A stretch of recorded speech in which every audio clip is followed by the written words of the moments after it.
Kan pasti founding father kita merumuskan, mencerdaskan kehidupan bangsa nggak semena-mena. Kan kalau dia misalnya, kan banyak orang miskin juga waktu itu Mas, orang kesusahan.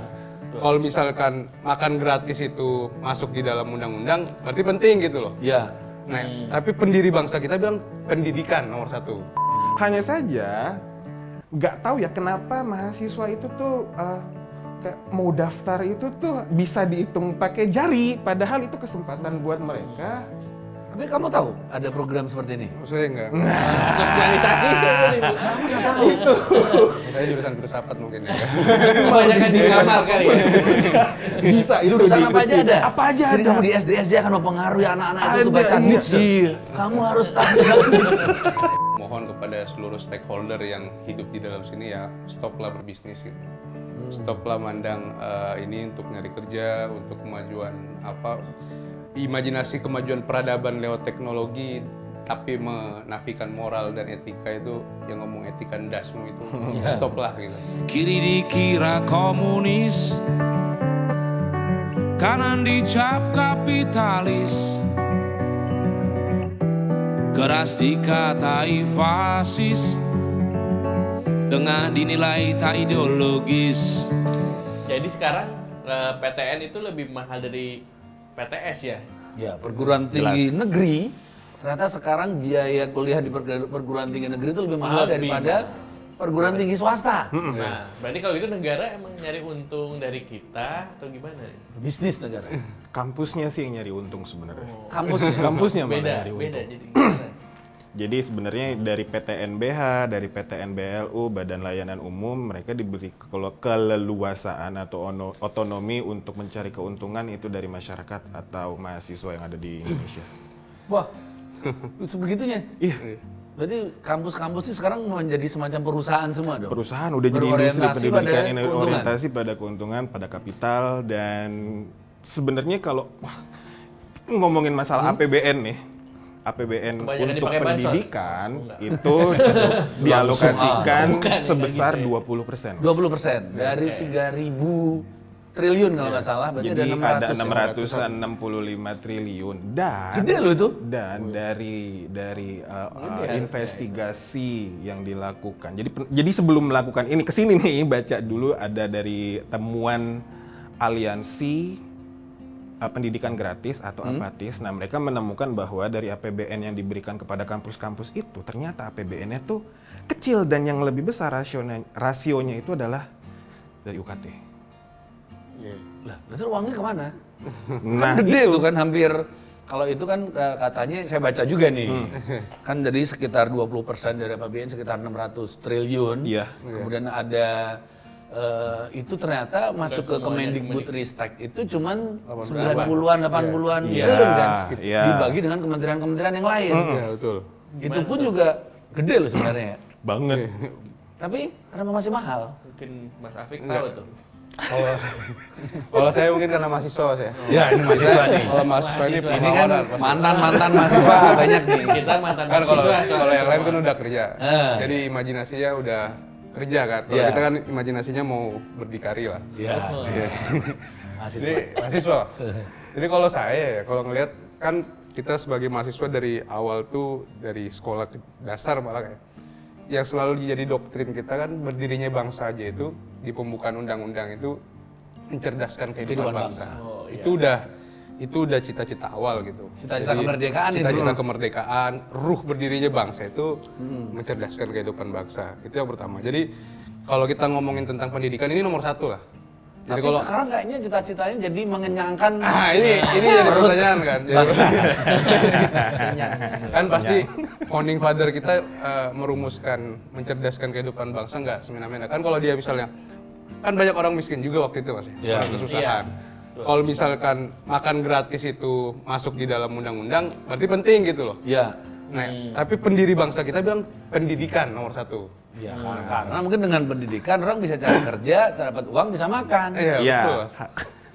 Jadi kalau bicara tentang pendidikan, harusnya pendidikan itu bukan pendidikan itu kebutuhan yang utama gitu. Iya. Karena itu ruh bangsa.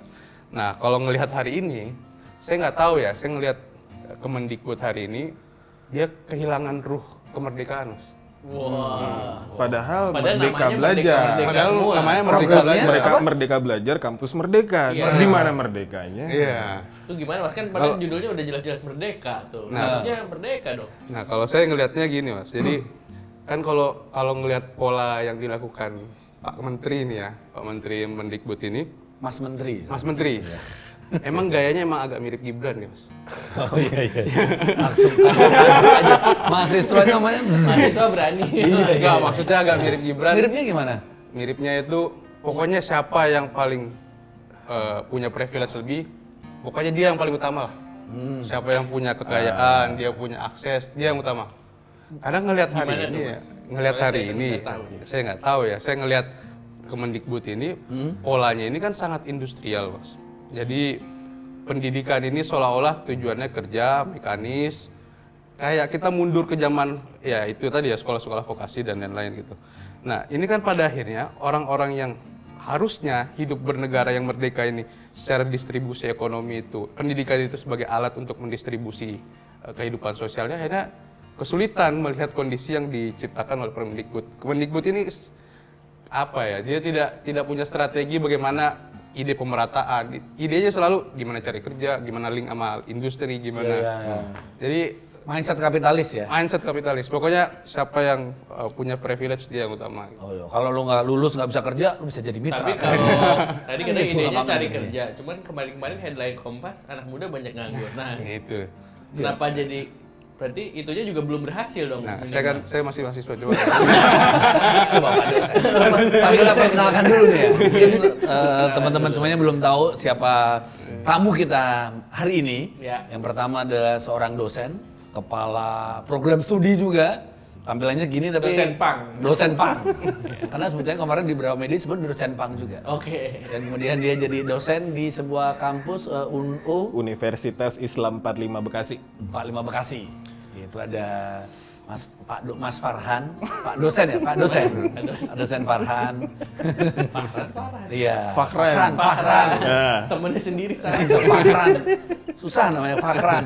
Dia juga punya kelompok namanya Pang Scholar Network.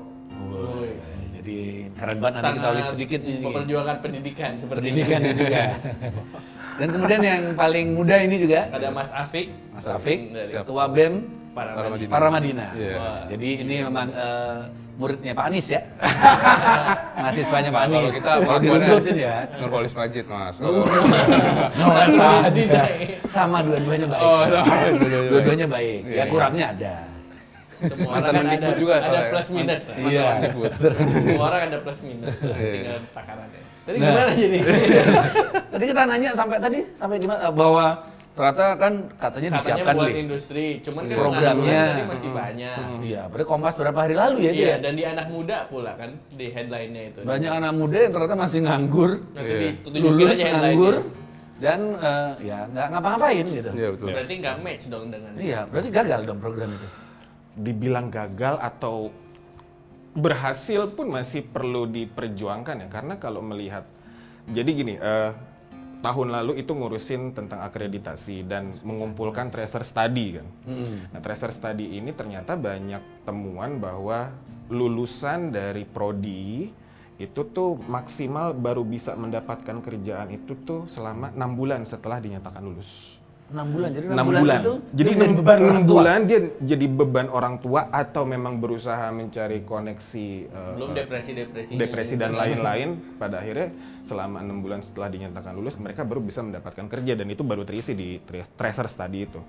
Nah, yang mungkin membuat kalau kondisi di kampus saya bekerja itu sebenarnya bukan lagi tentang, kalau ngomongin tentang kurikulum atau kebijakan dari Kemendikbud ini tuh mungkin terlalu jauh ya, tapi karena dari si mahasiswanya ini yang belum mampu bersosialisasi dengan baik, mencari link, mencari tahu apapun yang ada di internet, sehingga kalau harus ngikutin apa maunya industri itu kayaknya capek ya. Jadi sebenarnya Belum siap mereka. belum siap aja gitu. Kalau dinyatakan siap, nggak siap ya, iya mereka siap-siap aja secara dipaksa. Nah, pada akhirnya banyak lagi temuan yang anak sastra Inggris itu yang sebenarnya adalah pekerjaan yang akhirnya mereka dapatkan ini adalah mengajar. mengajar dan pada akhirnya ya itu menjadi pekerjaan yang sifatnya populer sebelum akhirnya melangkah ke bidang-bidang yang lain. Dan memang saat itu juga ada mata kuliah yang memang mempersiapkan untuk mereka terjun ke dunia mengajar. Dan juga kalau misalnya ngomongin tentang masalah kebijakan si Nadiem, ada namanya program kampus mengajar. Ya. Jadi mahasiswa diharapkan mampu mengajar selama 1 semester di sekolah-sekolah terpencil, di SD-SD yang memang itu ada di pelosok. Ini untuk fakultas Semua universitas yang ada di Indonesia. Dan fakultas apa aja? Apa aja, mahasiswa dari berbagai prodi dikumpulkan di dalam satu SD. Nah, saya pernah berpengalaman jadi dosen pembimbing mereka, ini kampus mengajar. Dan selama 1 semester mereka tuh diminta bantu oleh sekolah untuk ngebangun sistem mengajar, membuat RPS dan lain-lainnya. Dan akhirnya dari modal kampus mengajar dan beberapa program-program yang propose oleh si Nadiem itu sebenarnya secara tidak langsung membantu mahasiswa untuk nanti bekerja gitu. Ada program kampus mengajar, MSIB, magang dan studi independen bersertifikat. Itu ya sama kayak magang, modelnya kayak internship gitu. Jadi mereka bisa bekerja di kantor, mau mengajar, atau kalau satu lagi itu ada ISMA, International Indonesia Mobilization Award. Mereka belajar di luar negeri. Nah, dari program-program yang mereka ikutin, mahasiswa yang masih aktif yang ikut program tadi, itu nanti akan dikonversi. Jadi SKS. Hanya saja, nggak tahu ya kenapa mahasiswa itu tuh kayak mau daftar itu tuh bisa dihitung pakai jari, padahal itu kesempatan buat mereka. Tapi kamu tahu ada program seperti ini? Saya enggak. Sosialisasi itu Kamu nggak tahu itu. Saya jurusan filsafat mungkin ya. kebanyakan di kamar kali ya. Bisa itu Jurusan apa aja ada? Apa aja Jadi ada. kamu di SD akan mempengaruhi anak-anak itu untuk baca Ada, Nietzsche. iya. Kamu harus tahu Nietzsche. Di situ itu serunya yang memang pada akhirnya jujur pas selama kuliah itu kayak ini programnya keren, tapi permasalahannya adalah ketika ngomongin tentang masalah sistem kampus itu belum mampu mengakomodir si SKS tadi. Program-program ini ya. Program-program ini. Apalagi tadi seluruh katanya sibuk sama akreditasi banyak Wah, gitu. itu dia. Itu karena bebannya akhirnya ya ngurusin masalah administratif mahasiswa dan lain-lain ya udahlah akhirnya begitulah yang tertangkap ya oleh. Tadi kita balik dikit tentang sekolah yang katanya swasta, negeri lebih mahal tadi ya. Padahal kalau saya didoktrin dulu itu sama orang tua ya. Negeri aja biar murah. Negeri aja yang murah. Sama. Kita kan kebanyakan gitu. Murah karena murah. Ringanin mama. Iya, yang ringanin gitu ya. Tapi kalau saya langsung beli nggak mau. Gimana tuh? Saya nggak mau sekolah negeri. Saya mau sekolah yang mahal. Mau beban orang tua saya berat. Nggak, karena alasan pendidikan di swasta lebih bagus. Waktu itu pikir saya gitu ya, karena saya dari negeri SD doang tuh kayaknya saya TK ke Belasuk, TK Bayangkari. TK Bayangkara loh, ke Belasuk saya. Untung nggak jadi polisi saya. Kenapa bagus loh jadi polisi? Jadi polisi kenapa? Polisi tidur aja nggak enak, apalagi polisi nilang. Jadi ternyata sekarang berpikir beda ya. Mungkin anak-anak sekarang nggak orang tuanya nggak mikir lagi jangan sekolah negeri gitu nggak, jangan sekolah swasta gitu ya. Udah sekolah mana aja lah, bapak dan ibu udah pasrah. Iya, karena sama Mas. Jadi konsepsi PTNBH itu kan PTN Badan Hukum itu kayak PT, PTN gitu loh. Jadi sama aja. Jadi kalau ngelihat konsepsi yang yang didesain oleh Nadiem ya dalam program dalam Permendikbud 2012, perubahan Undang-Undang 2012 itu perubahan PTN BL ya. BLU jadi PTNBH itu sebenarnya sama secara praktis kalau kita agak lacak dikit emang sama kayak PTS Mas, kayak swasta karena negara ini sudah meliberalisasi pendidikan, membebaskan gitu. Sehingga menurut saya emang problem utama dari PTNBH ya tadi kan mungkin ada kritik ya, emang kampus ini banyak ini ya, banyak nyari-nyari duitnya segala macam. Cuma memang menurut saya negara emang nggak bisa melepaskan begitu saja sih. Melepas tanggung jawab, membebankan kepada kampus ya. Membebaskan kampus begitu rupanya gitu. Tapi nggak diajarin juga nyari duitnya. Iya, gitu karena ya karena mahasiswa lagi. Iya, karena akhirnya ke mahasiswa ya. Beban operasional kampus dibebankan ke mahasiswa lagi kan. Kan sebenarnya imajinasinya Nadiem kan ya kampus nyari anggaran lah ya kalau kita di organisasi kan danus gitu, Iya. ciptakan ventura gitu Badan kan, usaha, ada dana kerjasama, badan usaha dan lain-lain gitu kan, mengelola aset. Tapi kan kalau dilihat rupanya PTS ini lebih dewasa malah nyari-nyari dana kayak gitu kan. udah biasa. Iya, udah biasa. dari dulu ya. PTN Tapi kalau mungkin dulu kan terlalu kalau- tiba-tiba bingung. Ya dulu ada yayasan yang menjalankan biasanya. Iya, kan? ada yayasan yang menjalankan. Kalau PTN ini mereka kelabakan pasti ya. Malah ada Trisakti itu ditawarkan masuk PTNBH, Mas. Nggak Iya, mau iya. dia, nggak mau dia. Ah. Jadi memang apa ya? Jadi menurut saya harusnya ya Nadiem agak clear sebenarnya membicarakan apa sih bedanya PTNBH pada akhirnya sama PTS gitu. Udah kenapa harus seperti Kenapa itu harus juga alasannya harus berubah gitu. Mungkin ya imajinasi nyari duit kan, kampus ini kan lembaga pendidikan ya. Iya. Enggak semuanya Nggak kuliah. semua yang mau nyari duit ya. duit. Ini enggak Iya. semuanya kuliah di Harvard Business. Harvard lebih seencer canggih, itu, gitu. Harvard lebih canggih dia kan, nyari dana-dana sponsor itu kan. Mungkin kalau Mas Iya. Nadiem sih udah kepikiran gitu. Cuman kan enggak Nggak semuanya semuanya juga kan, ya. sama kayak gitu. Kan nggak Ya bisa. paling kayak kampus saya dulu isi seni rupa, kemudian suruh bikin bisnis. Iya. Itu jualan Iya. pisang. Masa dosen disuruh berpikir kayak, mohon maaf ya, kayak driver ojol nggak mungkin juga kan. Mitra itu ya. Mitra kan. Iya. Jadi maksudnya dosen ini kan ngajar, meneliti, ya akademisi dia. Pergantiannya juga terlalu drastis gitu. Iya. Kan. Cepat ya. Maksudnya transisinya lebih. Jadi memang kalau kembali tadi ya premisnya Mas ya. Premisnya kan tadi ini memang Nadiem mirip Gibran menurut saya. Suka diulang-ulang. Gimana? Balik lagi. Jadi kan Gibran itu kan kalau saya ngelihat ya, apalagi kemarin lihat pola kampanye kan ngelihat masyarakat luas ini kayak komoditi aja Mas. Kita ini kan dikasih entertain, nggak dikasih diskusi yang berbobot, Ya. diajak ngobrol apa yang berbobot, semuanya entertain kan, joget apa gitu kan. Nah saya lihat Nadiem juga ini ngelihat apa pelajar-pelajar pelaku pendidik ini kayak komoditi juga gitu saya ngelihatnya gitu. Jadi Mitra kerja mungkin. Dari segi nah, kayaknya dia mandang dosen cuma mitra kerja gitu. Dia nggak ngelihat bahwa pendidikan itu kan kalau pakai Mencerdaskan kehidupan bangsa mencerdaskan tadi ya. kehidupan bangsa, Tuturi Handayani. Ya. Memang lembaga apa eksperimen, riset dan lain-lain, pembaharuan dan lain-lain. Tapi Nadiem selalu cara pandangnya, saya itu terganggu Mas sebenarnya dengan pola-pola yang baru ini ya. Karena saya kan organisasi, terutama kan kita Ya, di berkarir BEM ya. di BEM. Sekarang itu minat organisasi itu menurun jauh. Dari para Drastis. mahasiswa ini ya. Para mahasiswa karena mahasiswa ini Itu pengennya di mana-mana, magang Mas? di Di mana-mana seluruh kampus? di seluruh kampus itu Oh. diskursus tentang minat organisasi yang menurun Gimana? itu udah Kenapa tuh bisa kayak gitu? Karena terlalu tadi ya dikejar harus Padahal kan segera seru main lulus. pingpong di sekre gitu. iya Ini seru beda kan? ya, nggak ada kayak gitu ya. Iya nah Tidur di kampus lagi nggak ada lagi sekarang. tidur di Udah ada kampus jam malam sekarang rata-rata. nah ada kampus. jam malam Oh malah iya, sekarang. jam malam ada. Jam malam. Iya Jam 10 apa jam 11 kampus itu harus clear dari Itu semua mahasiswa, kampus, kegiatan semua mahasiswa. kampus. Takut pergerakan banget tapi bisa ya. Dibilang semua kampus nggak tahu ya kalau tempat bekerja begitu. Berarti lama-lama kampus tuh kayak lembaga pendidikan kayak Primagama kayak gitu ya. iya makanya kampus pada akhirnya saya bilang tapi memang ini ada penelitiannya juga di Paramadina bahwa memang ada kalau misalnya negara selalu mengelola pendidikan seperti ini ada potensi orang bakal susah dapat ini angka orang yang masuk ke perguruan tinggi itu bakal Berarti drastis. rencana Indonesia Emas 2045 itu Padahal mengkhawatirkan ya. Kalau kamu sebenarnya kan salah satu dari bonus bagian itu demografi ya. nih. Bonus demografi ya. Kalau kita udah lewat banget kita bukan Aku makasih. kamu juga udah lewat. Kita tuh udah Kamu lewat. Berarti mengkhawatirkan dong, nggak akan terjadi Indonesia Emas 2045 gitu. Ya semenjak saya kan aktivis kebetulan Mas, jadi Ya. harus pakai cara pandang aktivis kan.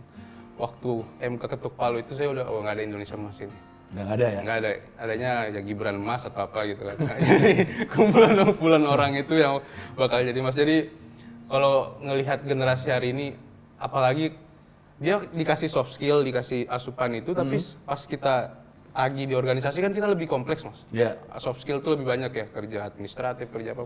Malah pas diuji di organisasi mereka Padahal kan di organisasi semacam magang ini nggak bisa jadi kan iya seperti itu ya. harusnya bisa jadi tempat magang juga kan, tapi entahlah mungkin karena Nggak digaji ya di Iya, nggak organisasi. digaji satu, yang kedua Jelek-jelek kali di organisasi ceweknya. Jadi yang cowok-cowok yang ganteng-ganteng yang cewek. Iya, Gitu. menurut saya emang negara nggak punya strategi yang ini yang terukur gitu, mau dibawa kemana ini kan Indonesia ini kan. Nah, ini Pak dosen lihatnya gimana? Padahal- Lihat mahasiswanya dan sebenarnya kan kalau pendidik, lah guru, dosen itu sebagai salah satu kunci juga untuk menuju Indonesia Emas kan ya? Iya, bahkan minggu kemarin juga yang kita dengar Budi Utomo awalnya ngumpulin beasiswa pendidikan loh Hari Kebangkitan Nasional. Awalnya sampai Indonesia merdeka. Untuk supaya kan, pendidikan dinikmati seluruh kalangan waktu berarti itu. kan Bukan kalau priayi. Ini Pak dosen kayak sedih gitu. Iya kayak kalau masih mau Indonesia emas berarti kan harus diapain lah gitu kalau masih mau itu. Sudut pandang mahasiswa seperti itu. Dosen gimana? Kalau saya melihatnya bagaimana akhirnya ada perlakuan yang setara antara PTN dan juga PTS dalam memerhatikan mahasiswa dan kebutuhan pasar tadi gitu. Jadi awal yang memang harus diperbaiki jika ingin sampai ke Indonesia Emas 2045, yang harus diperbaiki adalah tidak ada lagi dan juga bagaimana menanggulangi masalah kebocoran-kebocoran yang masuk ke dalam PTN dari APBN itu. Karena kalau misalnya tadi dilihat dari temuan-temuan itu bahwa APBN-nya kecil tapi UKT-nya itu tuh lebih besar daripada mahasiswa. Nah, hal itu yang resapannya. Dan kenapa akhirnya tadi bergantung banget ke mahasiswa. Nah, si kampus-kampus ini belum menciptakan bagaimana keadilan dan juga transparansi dan juga inklusivitas terhadap calon-calon mahasiswa nih. Karena kembali lagi yang tadi dipilih itu bukan lagi yang miskin tapi berprestasi, tapi kaya dan berprestasi gitu. Nah, untuk sampai ke situ menurut saya yang harus diperbaiki adalah tadi bagaimana tidak ada lagi masalah-masalah korupsi di dalam dunia pendidikan dan juga di dalam perguruan tinggi. Wow, makanya agak jauh dan itu harus dan sehingga kan gini mencerdaskan kehidupan bangsa dan ikut menjaga ketertiban dunia dan juga dari pasal-pasal yang ada kenapa akhirnya pendidikan tinggi ini agak digeser itu di pasal 31 ayat 1 dan 2 negara wajib membiayai koreksi kalau saya salah, wajib membiayai pendidikan dasar. Sehingga pendidikan tinggi itu belum tersentuh sama sekali sampai pada akhirnya pendidikan itu gratis sama kayak pendidikan dasar. Makanya ada pejabat tadi bilang, pejabat Kemendikbud bilang pendidikan tinggi itu adalah pilihan dan tersier. Nah, tersiernya di sini yang butuh diluruskan adalah tersier itu tuh bagian dari subdivision of formal education, Mas.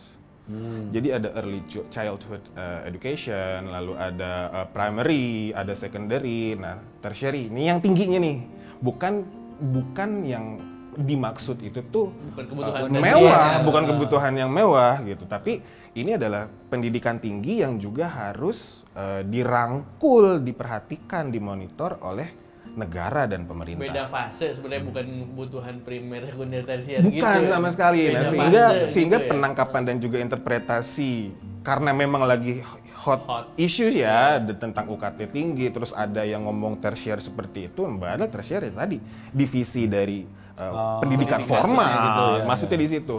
Nah, ya tadi kembali lagi kalau misalnya ngomongin masalah UKT, ngomongin masalah ekonomi udah.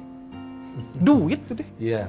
Berarti mahasiswa ini dianggap sebagai konsumen nih sekarang ya? Konsumen sekarang dan kalau tidak koreksi lagi kalau saya salah, di tahun 2000 makanya tadi di 2008 pendidikan dasar itu tuh digratiskan sampai 8 tahun, 2012 sampai 2013 sampai 12 tahun. Nah, pernah di tahun 2012 atau 2013 khusus untuk pendidikan tinggi, mahasiswa yang mendaftar ke sana itu benar-benar dibebaskan masalah UKT. 0 rupiah. Tahun? 2012 atau 2013, ada Permendikbudnya.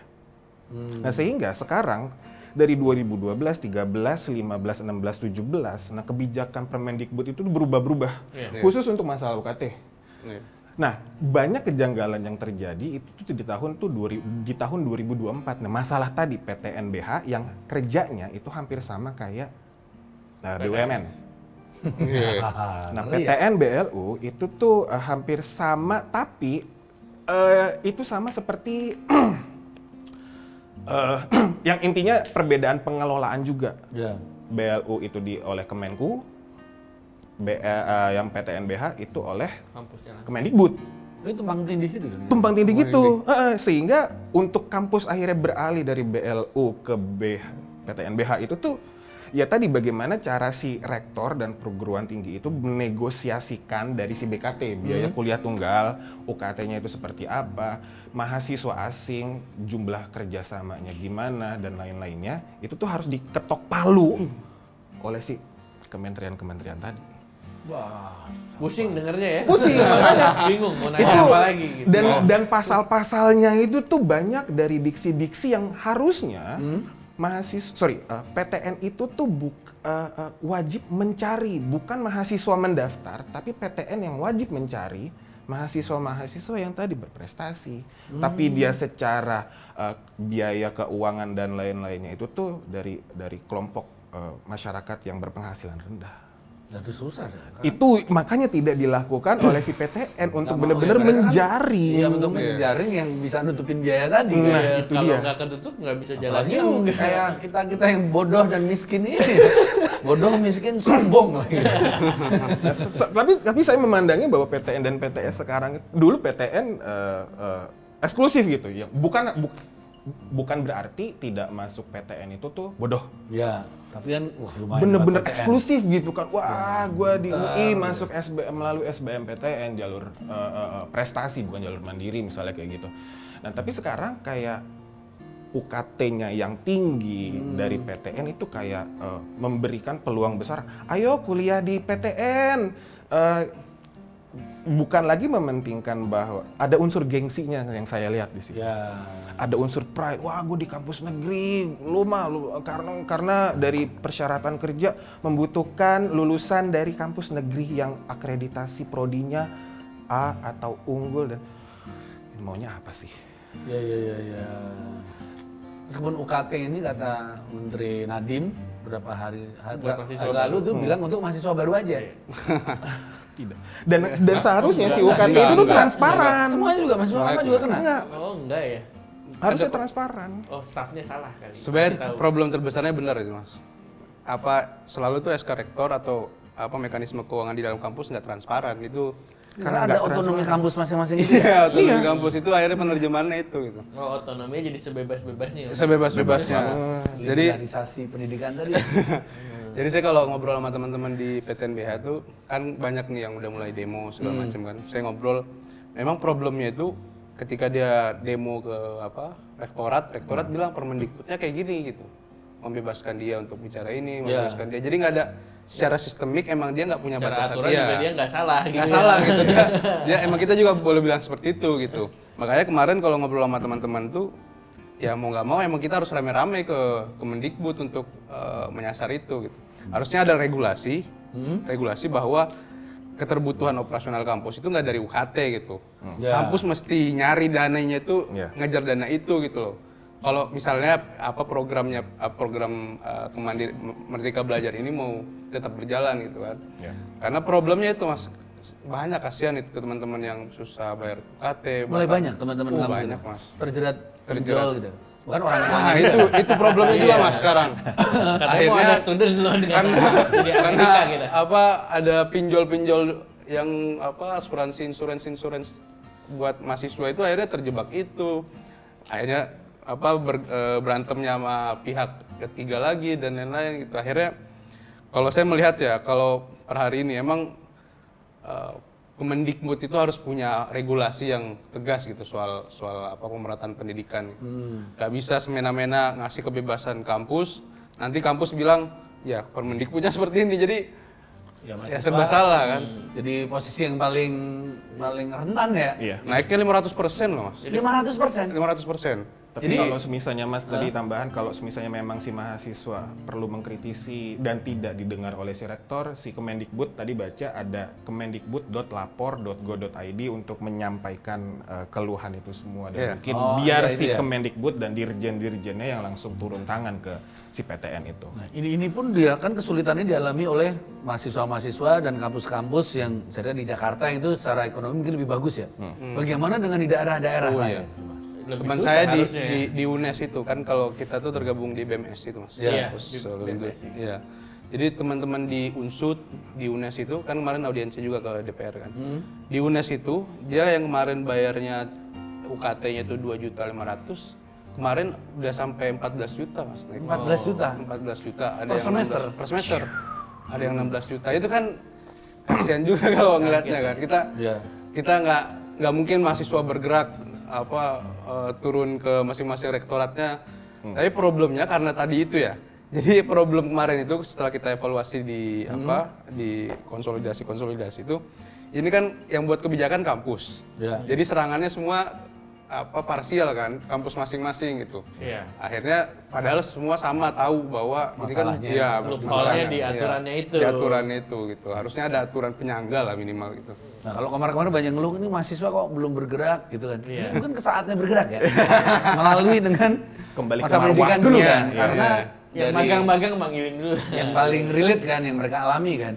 500% kenaikan. Iya, ada yang 500, ada karena yang 300. Karena mungkin kalau isu-isu kemarin kan nggak langsung impact, kalau ini impact langsung, orang tua makin pusing. Yang paling naik itu 2 Mas, PGSD, PGRI, yang sekolah pendidikan keguruan. Itu malah naik yang tinggi. Naik juga Mas, lumayan Terus tinggi. padahal kan butuh guru kita. Nah, sama sekolah kedokteran Mas, kesehatan. Jadi 2 isu ini pendidikan sama kesehatan jadi paling mahal. Iya, jadi paling mahal. Nggak tahu emang apakah disettingan. Mungkin untuk disuruh untuk masuk jadi akabri. Jadi ASN gitu. Jadi emang kalau saya ngelihat emang problemnya harusnya negara ini mulai berpikir soal ya keterlibatannya di dalam pendidikan itu serius lah. Nggak melulu bicara tentang swasta, cara berpikir industri gitu. Ayo mungkin duduk bareng lagi kita bicara tentang gimana nih arah pendidikan kan. Mungkin nggak duduk bareng gitu? Kalau ngeliat kemarin sih ya Harus dipaksa. Kemarin kalian sempat dari mahasiswa sempat ada audiensi dengan DPR kan, DPR RI ya? Iya. Ngomongin apa Lewatnya tuh? pintu belakang yang kemarin. Nggak, Kan tadi jebol pintu belakang dari FX. Atau masuk pintu depan keluar dan suruh pintu belakang. Nggak, jadi Kadang emang gitu. jadi emang jadwalin kan itu udah aksi, terus kita jadwalin untuk audiensi. Ya kita ngomong ke Komisi 10 ngobrol. Ini kenaikannya drastis ini Pak. Dan ini 500% sih. Iya, udah 500. nggak tahu bukan apa Iya, lagi tuh udah. kata-katanya Makanya sih. kemudian dari DPR panggil makanya Nadiem bentuk panja kan. Iya. Mereka bentuk panja panggil Nadiem, kayaknya panggil Sri Mulyani juga kalau nggak salah ya. Nanya soal anggaran itu. Ya emang kayaknya ada solusi tentang ya itu kan anggaran pendidikan ini 600 triliun lebih kan. Dimana digeser lagi untuk ini dikti ini kan. Mungkin nanti sih tetap gitu, kalian di kampus nanti dapat makan gratis. Iya, mungkin. Seneng anak kos. Membantu loh. Tapi kalau makan gratis tapi UKT-nya mahal juga nggak kuliah namanya Mas. Berat banget ya Yang punya ada anak ya. cukup aja ya. Bayarin kuliah 14 juta per semester, belum biaya partinya ya kan. Udah nggak bisa party lagi tuh. Beliin buku. Belum sekarang ngopi. Filsafat mahal-mahal lagi ya. Iya. Ini Mas Aji susah party nggak kenal orang susah dapat kerja nanti. Nggak punya teman. Enggak, tapi emang Dari ini relasi. problemnya Mas. Kalau menurut saya ya, karena kan kita di filsafat banyak riset Mas. Ya. Penelitian. Apalagi kalau Parmat kan ada yayasan jadi saling mensuplai kan pusat pendidikannya.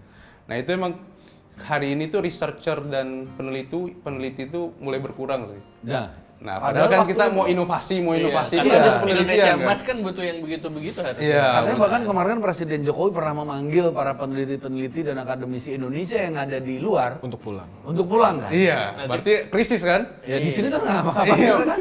Karena mahasiswanya semua diarahkan jadi pekerja Mas. Iya, nanti kalau hilirisasi canggih-canggih tapi nggak ada yang bisa ngerjain, siapa yang ngerjain? Iya. Ujung-ujungnya Berarti kamu khawatir orang juga lain dengan lagi masa yang depannya ngerjain. ya? Khawatir sangat Mas. Saya sebenarnya paling khawatir karena paling dekat kan di dunia organisasi itu Ya. kelihatan kan kita kadang-kadang mau buat. Tapi kamu untung lah, ada di BEM itu bisa lah nanti diambil berapa partai-partai udah ada. Cuma di filsafat agak dekat. Jadi kalau BEM itu, wah dulu BEM mana gitu kan. Karena beberapa anggota BEM, ketua itu biasanya langsung masuk partai setelah berapa tahun lulus. Setelah demo-demo. Iya. Tapi kan kita juga, jadi emang ada senior-senior itu juga akhirnya turun ke bawah, kasih tahu ke anak-anak ya. Ini kondisinya setiap tahun kayak gitu kan. Jadi semenjak Undang-Undang Nomor 12 2012 itu berubah jadi PTNBH, rektorat itu emang tiap tahun di demo terus kan. Tapi ya udah tutup telinga aja karena emang aturannya Kan membolehkan. bingung mau ngapain lagi ya? Iya, makanya emang kemarin konklusinya emang kita kayaknya bakal banyak berinteraksi sama Kementerian Pendidikan dan Itu Kebudayaan. solusinya itu ya mungkin Iya, ya sepertinya. yang bisa dicapai solusi yang diplomatis. Kalau enggak ya anarkis, duduki kampus-kampus dan Dan kementerian. memang beda keilmuan juga kan, rektor akademis gitu kan biasa ngajar, tiba-tiba ngurusin Iya, ngurusin organisasi usaha. harus punya Tiba-tiba manajemen bikin gitu kan PT ya, beda. namanya. Iya beda. Udah jadi IO. Tapi ini komersialisasi pendidikan ngeri sih emang. Iya, iya. Iya.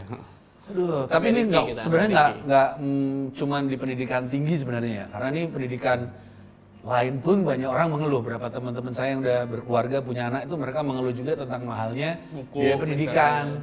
Misalnya negeri katanya negeri itu murah kok, gratis gitu ya. Kalau Jakarta ada kartu Jakarta Pintar, Indonesia Pintar itu gratis, tapi bukunya nggak ada. Kalau dulu kan ada buku di perpustakaan ya, bukunya nggak ada, harus beli buku dan bukunya mahal. Iya. Kenapa nggak suruh buka aja di internet ya? Ada kan sebenarnya, tapi kenapa tetap terus? Ya karena bisnisnya di situ. Ya. Terus yang lain-lainnya juga mahal loh. Khawatir nggak pendidikan mahal terus mau gimana nanti nih? Tapi emang kritik terbesar ke Nadiem ini kalau mandang pendidikan itu bisnis bahaya, Mas. Gitu ya? Iya, karena pendidikan ini kan kita mau bangun manusia kan, mau menciptakan manusia, mau Iya. menciptakan regenerasi. Kalau dipandang bisnis, ya nanti kalau penghapusan UN misalnya urusannya bisnis. Mau kebijakan buku urusannya bisnis. Apa-apa bisnis ya manusia yang di dalamnya Makin ada yang ketinggalan pasti kan. Iya. Ada kelompok-kelompok yang ketinggalan terus Iya. kalau gitu pasti kan. secara natural kan Iya. bisnis itu pasti ada ketimpangan kan. Padahal pendidikan itu buat pemerataan. Jadi keuangan yang Maha Esa. Bukan Karena ketuhanan. semuanya ya bisnis kan, jadi Iya. bahaya juga ini ya. Kan mau Indonesia emas katanya. Indonesia Ada emas. keuangan gitu. Iya. Harusnya lebih holistik gitu ya, jangan keuangan mulu gitu. Aduh, nih memang bahaya ngomongin pendidikan ya. Iya. Emang banyak mahasiswa banyak juga, akhirnya banyak yang putus kuliah juga nggak sih? Kalau di kampus itu akhirnya mereka putus kuliah karena mereka ngutang sih sebenarnya. Ngutang di kampus. Ngutang di kampus, jadi pernah ada yang sampai 30 juta dan kampus-kampus sebenarnya kampus swasta ya, mereka sudah melakukan strategi gimana caranya mengajak mahasiswa yang tidak masuk ke PTN melalui jalur mandiri untuk udah masuk kampus swasta. Jadi ada bagian marketing itu yang memberikan peluang oke, bisa 3 sampai 5 kali cicilan. Oh, ada yang ini. Iya, Ada yang sifatnya dispensasi. Nah, dari dispensasi yang diberikan sama mahasiswa aktif itu tuh bener-bener dipakai seenaknya gitu. Jadi gimana caranya gue bisa tetap kuliah, gue bayar dispen tapi nggak melunaskan. Oh, mereka emang kadang emang bandel juga ya. Bader nakal juga gitu kan sampai pada Karena akhirnya. pendidikan dasarnya berantakan. Itu dia Ini kenapa. karakternya loh ini. Iya, itu dia. Dan kalau misalnya Sama dilihat kayak kampus-kampus tadi kan. Ada lupa semua dimasukin. itu, nah makanya akhirnya dia sudah 7 tahun punya utang sama kampus dan nggak mungkin kampus punya debt kolektor untuk menagih-nagihin. Nggak ada. Biasanya cuti Mungkin otomatis akhirnya ya. kampus bisa membuka lapangan pekerjaan untuk mahasiswa-mahasiswa yang sangar-sangar. Harusnya. jadi menwa, Ide itu Iya, kan, ide itu. jadi kolektor. Iya. Kampus. Yang nggak ngerti lah kenapa belum ada kebijakan Itu tentang bagus mas, itu usaha kayak bisnis begitu. debt collector buat kampus nanti. Mungkin ya. Kedepannya pasti akan banyak. Iya, buat para debt collector. Kedepannya itu Yang peluang. sangar-sangar ya. Apalagi ada Kampus student UGI. loan. Kampus UGI. Mak Jaya banyak pasti tuh. Itu. Jagoan-jagoan kan ya. Bisa kita Iya, buat pikirkan. debt collector. Tapi ada juga temenmu kampus, temenmu mahasiswa yang kemudian ya berat akhirnya putus kuliah itu ada. Ada banyak juga, Mas. Ada. Banyak itu Ada yang kamu kejadiannya. kenal langsung. Banyak lah yang kenal banyak. langsung. Karena saya advokasi juga kan, Mas. Jadi Hah? kalau para Madinah itu ada beberapa sistem kompensasi dia. Jadi kadang-kadang kalau misalnya emang kondisi kena dampak Covid terutama kemarin, jadi kita advokasi ke rektorat, kita advokasi ke wakil rektor, bagian mahasiswaan. Biasanya ada dispensasi tertentu gitu. Dan karena ada pola cicilan juga sekarang kan. Iya ya. Memang. Masih. Ya karena mungkin dari ya, kemampuan ekonomi keluarganya. Tapi Nilai juga pengaruh juga. nilai kalau nilai sejauh ini belum terlalu Nggak terlalu pengaruh ya. Iya, Syukurlah, memang masih baik nih kampusnya. Iya. iya, anggaran masih kalau di kita emang lebih banyak masalah ekonomi diadvokasi dari kampus minta beberapa berkas, ya dikasih kompensasi. Diatur lah ya. Biar Malah kadang-kadang ada yang sampai 0 rupiah. 0 rupiah. 0 rupiah. Karena kalau di enggak, kalau para Madinah sendiri emang ada beberapa pola pembiayaan yang lebih karena udah biasa dari awal kan udah gitu. Iya. Paramadina emang sudah seperti itu ya, emang dibikin emang biaya juga untuk mahasiswa yang kurang mampu ini juga ya. Yayasannya juga kuat kan. Iya. Ada panis. PTN harus belajar berarti sekarang ya. Iya, akhirnya PTN yang belajar ke PTS. Harusnya gitu. Iya, berguru. Itu bagus tuh. Judulnya bagus tuh. Tapi sempat ada wacana negara itu akan memberikan kayak semacam pinjaman untuk sekolah ya. Student loan. Student loan ini ya. Itu belum berjalan tapi ya. Kalau negara yang ngasih benar-benar cari untung untuk ngasih student loan. Belum. Nggak pakai bunga. Pakai bunga enak aja. Tapi ada denda. Ada denda juga. Ada denda. Kalau lewat mas pembayaran mas ya. Iya, jadi ya tadi Mengatasi masalah dengan masalah. mengatasi masalah dengan masalah. Jadi sebenarnya ada kampus yang ketika memberikan fleksibilitas berapa kali bayar, kalau melewati tenggat waktu yang sudah kita tentukan itu tuh ada denda. Nah, apalagi kalau misalnya mahasiswa yang modelan seperti itu, yang suka telat-telat bayar cicilan semesteran atau UKT-nya, lalu ada denda, lalu ada si student loan-nya itu, iya udah, dia bisa tanda kutip dinyatakan lulus, bisa tetap sidang skripsi, bisa tetap sidang skripsi, tapi tidak mendapatkan ijazah dan transkrip, nggak bisa wisuda juga otomatis. Oh, nggak ikut wisuda juga ya? Wisuda. Nggak bisa foto-foto. Nggak bisa foto. Nggak bisa story pas. Di situ. Tapi ngomongin beasiswa, sebenarnya masih ada nggak sih sekarang beasiswa itu? Banyak bener ya? Tapi nggak tepat sasaran sih banyak mas. Nggak tepat sasaran kayak gimana tuh? Gimana itu? Jadi banyak malah ya, teman saya tuh yang ambil beasiswa itu sampai 3 dia. Satu orang? Satu orang. Jadi malah untung dia Untung dari dong dia, party terus. Kalau beli HP, beli apa dari beasiswa. Dari beasiswa? Iya. Ada ya kayak gitu. Datanya juga. Berarti dia cukup pinter juga untuk mengakali ini. Sama kayak yang tadi. Ada juga mahasiswa-mahasiswa picik ini ya. Nanti kalau jadi rektor ya kayak yang itu. Kan emang gitu. kelihatan ininya. Jenjang karir. Kalau sistemnya emang nggak ini ya, nggak bagus ya pasti selalu ada potensi orang berbuat Iya, jahat. masih banyak orang tahu Iya, caranya. Tapi ada beasiswa, kalau dulu kan ada beasiswa Super Semar ataupun dari Jarum gitu. Sekarang dari pemerintah juga ada. KIPK itu ada, terus dari ya swasta juga banyak, CSR itu banyak. Banyak. Ada namanya juga Jabar Future Iya, Leadership. Banyak CSR ya. Banyak CSR. Tapi memang sistem itu dari sistem apapun memang harus benar-benar Iya. nggak ada celah ya. Saya pernah dengar juga sih, manusia tuh emang sekalian di sistemnya aja dibikin rigid. Kalau filsafat mungkin setuju atau enggak, aku nggak tahu. Tapi emang orang kita aja banyak akal. Nggak usah, nggak banyak celah apapun nemu aja. Nah, di sini ada mahasiswa dan mantan mahasiswa. Mungkin ada yang mau menanya? Boleh, silakan. Silakan. Ya, silakan. Mantan mahasiswa ini. Mantan mahasiswa. Dulu belum BEM, senat dulu ya. Iya. Dari Universitas Supporter Indonesia ya. Silakan diperkenalkan Mas Esnu. Saya udah lulus 20 tahun yang lalu gitu. Dulu kuliah di Dulu di Jogja. Di kampus UPN swasta. Oh, UPN Iya. swasta. Oh, sekarang jadi swasta ya? Sekarang jadi negeri. Iya, jadi negeri. Jadi Dulu yayasan tentara kan dulu ya? Veteran. iya, apa namanya? Pertahanan. Dinas pertahanan gitu. Nah, soal pendidikan sebenarnya itu yang meresahkan adalah dari apa namanya, dari kecil ya, dari sekarang itu aneh.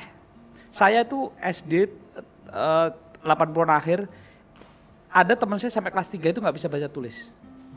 Dan itu wajar, masih saya wajar. Karena pelajaran pertama adalah hari pertama saya ingat banget guru saya itu ngajarin bagaimana cara ke belakang, pipis segala macam gitu-gitu ya. Adab lah ya, etika segala macam. Saya ini kemarin dicurhatin teman saya. Anak SD masuk itu harus tes, sudah bisa baca tulis gitu. Itu kan aneh. Tes SD. Masuk SD itu tes gitu. Masuk SD itu tes baca tulis gitu. Maksudnya dia mau kelas 1 itu ada tes dulu, harus bisa baca. SD negeri Silicon Valley itu. Tapi itu semuanya. Udah bisa coding. Sekarang Itu kayak aja. Nah, itu fungsinya guru buat apa? Itu satu. Ya. Apakah pemerintah itu tidak sadar bahwa itu tuh aneh gitu ya? Kan dari TK itu kan bermain, taman kanak-kanak bermain. Kalau nggak bisa baca kan wajar. Oke, kalau orang tuanya mungkin berpendidikan atau apa, oke lah ya. Tapi kan mayoritas di Indonesia kan orang tuanya kan bekerja, ya maaf ya, bukan mengartikan arti petani atau pedagang atau apa, tapi maksudnya yang pendidikan orang tuanya rendah kan banyak tuh, belum nggak sempat ngajarin anaknya. Jadi menurut saya UKT itu kan sebenarnya kayak gunung es aja. Karena dari sekolah dasarnya aja udah nggak beres gitu loh. Ya, karena pendidikan dasar ya. saya hidup di era Orde Baru yang menurut saya anak petani miskin di kampung tapi dia ranking 1 terus bisa sekolah kedokteran. Sekarang kedokteran itu katanya tarifnya 1 miliar. Ya. Iya. Yang mendingan nggak beli cukup ya? ruko, buka barbershop sama coffee shop, ditunggu sendiri 2 tahun BEP. Ya kan? Iya enggak ya maksudnya. juga ya. Maksudnya kayak gitu tuh seolah-olah, tapi kita juga nggak nyalain Menteri Pendidikan sekarang. Kan pendidikan nggak diem. Diem. Jadi dia nggak ngapain gitu loh. Jadi diem gitu. Jadi maksud saya hal-hal seperti ini menurut saya itu membuat saya sedih aja sekolah kok susah gitu. Bahkan kemarin dengar ini saudara saya sendiri lulus kedokteran ke spesialis itu ribetnya setengah mati. Katanya ada senioritas. Kayak masuk STPDN gitu loh. Jadi bahkan ada yang di ospek segala macam kayak gitu. Jadi menurut saya UKT ini sebenarnya semacam inilah, semacam warning pengingat bahwa ini mahal segala macam. Tapi sebenarnya overall dari pendidikan kan yang nggak beres-beres ini kan sebenarnya dari SD SMP nggak beres. Sekarang semua pendidikan kemarin ada kasus studi tour segala macam. Ada yang nyalain gurunya, ada yang nyalain. Siapa sih yang mewajibkan studi tour? Kan nggak ada juga. Iya. Satu. Sekarang mahasiswa nggak akan yang bangga. Lu sama levelnya sama anak TK, sama-sama wisuda kok. Iya kan? Sekarang TK udah Wisuda. Iya kan? SMP wisuda, SMA wisuda, Udah pakai toga. bahkan mungkin kampusnya yang BEM itu Paramadina itu kalah mewah dengan SMA apa gitu yang di Jakarta Selatan gitu wisudanya gitu. Sekolah internasional. Jadi itu kan hal yang itu sebenarnya hal yang tersier itu yang harus diperhatikan oleh kementerian kan. Bukan tersier soal kuliah itu tersier tapi tersier itu gitu. Jadi sekolah misalnya walaupun dia sekolah elit segala macam, kalau lulus aja sama. Bolehnya konvoy aja, orang-orang yang pakai pilok gitu aja. Yang lain nggak usah gitu loh. Jadi kan itu kan diskriminasi akhirnya kan. Yang satu pesta gitu, yang satu di hotel, yang satu coba studi tour, kecelakaan lagi studi tour gitu. Nah, maksud saya sebenarnya UKT mahal ini kan adalah warning bahwa pendidikan kita Ada yang salah. ada gitu yang salah gitu loh. Nah, dan itu kan dari kecil kan aneh ya, orang TK suruh bisa baca, SMP di wisuda, kuliah nggak ada itunya, nggak ada apa namanya, nggak ada gengsinya gitu. Itu sih, ini nggak pertanyaan lebih kepada unek-unek mas. Iya. Nah, terima kasih. Mas Kestui. Yang besar di orde baru ya. Karena sekarang kita di orde paling baru. Orde baru yang lebih baru lagi. Terima kasih Mas. Wah ternyata ya pendidikan dasar ya, baliknya pendidikan dasar aja udah mulai kacau loh. Iya. Fondasi kan tentang moral, etika. Iya. Malah disuruh bisa ngitung dulu, Karena bisa ngitung etika duit kita dulu. ngetikan dasmu, kan susah. Bisa ngitung duit itu ini 1.000. Ya pendidikan moral tadi sih ya, moral, etika itu sebagai dasarnya aja udah berantakan jadinya. Ya, tadilah pemegang kebijakan yang berantakan, pelaksana kebijakan yang itu, udah mahasiswanya dan siswa-siswanya juga. Nyari-nyari celah semuanya Nyari celah. jadinya gitu. Iya. Semua ngapain negara ini? Nyari celah.